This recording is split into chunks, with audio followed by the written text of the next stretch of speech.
Vous trouvez que l'orc Orgrim de Warcraft ressemble à Shrek qui aurait mangé le Hulk de Avengers, ou l'inverse? Ça tombe bien, nous aussi. En tout cas, cette première photo est énorme.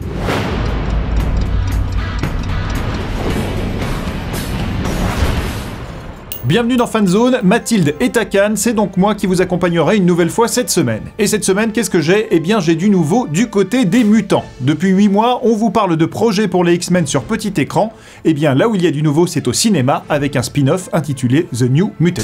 The New Mutants, les nouveaux mutants en VF, sera produit par Simon Kinberg et confié au réalisateur de Nos Étoiles Contraires. Dans ce spin-off, on suivra une nouvelle génération de X-Men qui rejoint l'institut du professeur Xavier. Parmi eux, Cannonball, Karma, Mirage, Sunspot ou encore Wolfsbane. Oui, plein de nouveaux noms compliqués à apprendre. Et pour la petite anecdote spéciale comics, sachez que c'est chez les... j'ai réussi, sachez que c'est chez les... c'est pas facile. Sachez que c'est chez les New Mutants que Deadpool était apparu pour la toute première fois dans l'univers Marvel. Eh oui. Derrière cette annonce, on voit que là où DC Comics préfère miser sur des stars ou des têtes d'affiche comme Ben Affleck, Jared Leto, Jason Momoa, Will Smith ou encore Henry Cavill, Disney et la Fox, eux, préfèrent laisser la place aux jeunes. Rajeunissement des personnages et équipe de teenagers, c'est ça la donne désormais chez Marvel.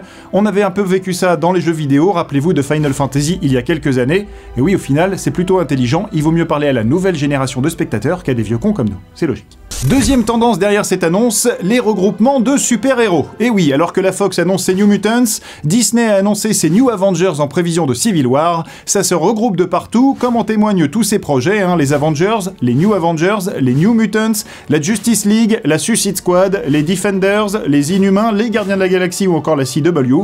Alors pourquoi? Eh bien déjà pour faire plaisir aux fans que nous sommes, bien sûr, mais surtout pour apporter le plus d'argent possible. Et oui, parce que quand même il faut noter que les films de super-héros en solo, ça rapporte moyennement bien, à l'exception bien sûr de Iron Man 3, des 2 derniers Batman de Christopher Nolan et des Captain America. Regroupement, rajeunissement, les New Mutants s'inscrivent donc parfaitement dans cette veine, comme le fait d'ailleurs le prochain X-Men Apocalypse. Le film se tourne en ce moment même, et Bryan Singer n'arrête pas de balancer des photos sur son Twitter.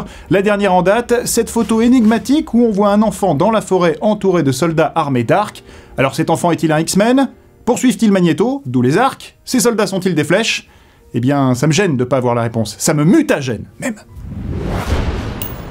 Aussi joyeuse, terrifiée, dégoûtée, triste et colérique que Mathilde et toute notre équipe cannoise, voici les news en bref. Star Trek 3 avance, et d'après Simon Pegg interrogé par Hey You Guys, le premier jet du scénario est fini. Les scénaristes dont Pegg fait partie sont en train d'annoter ce premier scénario.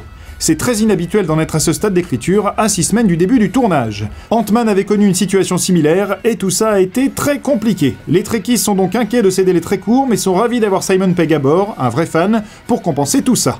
Star Trek 3 est réalisé par Justin Lin de Fast and Furious 6, avec les retours de Chris Pine, Zachary Quinto et Simon Pegg, encore lui. La sortie est prévue en juillet 2016. On parlait d'un spin-off X-Men tout à l'heure, voici des nouvelles du spin-off Star Wars Rogue One. Film de guerre réalisé par Gareth Edwards, il sera mené par Diego Luna qui jouera un rebelle, et Ben Mendelsohn a été confirmé en méchant. Variety a aussi confirmé Felicity Jones et Riz Ahmed dans le camp des rebelles, le directeur photo du film sera celui de Zero Dark Thirty, et la musique sera composée par le Frenchie Alexandre Desplat.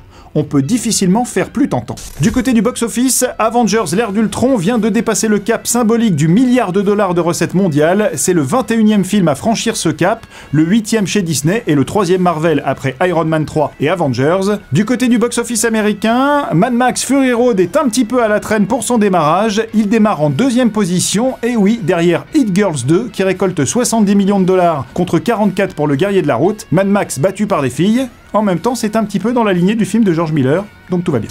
Aujourd'hui, dans le courrier des fanzoniens, on répond à Patrick J qui nous demande des nouvelles de la planète des singes numéro 3. Eh bien, des sources proches du site Collider annoncent que le prochain film de la saga simiesque s'appellera War of the Planet of the Apes, soit probablement chez nous, la planète des singes, guerre. Le réalisateur Matt Reeves raconte à Collider que ce 3e opus verra César devenir le Moïse des singes. Le scénario n'est pas encore terminé et le film est daté à juillet 2017, on a donc encore de la marge. Fanzone, c'est fini, retrouvez-nous sur YouTube en vous abonnant à la chaîne Fanzone et à la chaîne Allociné.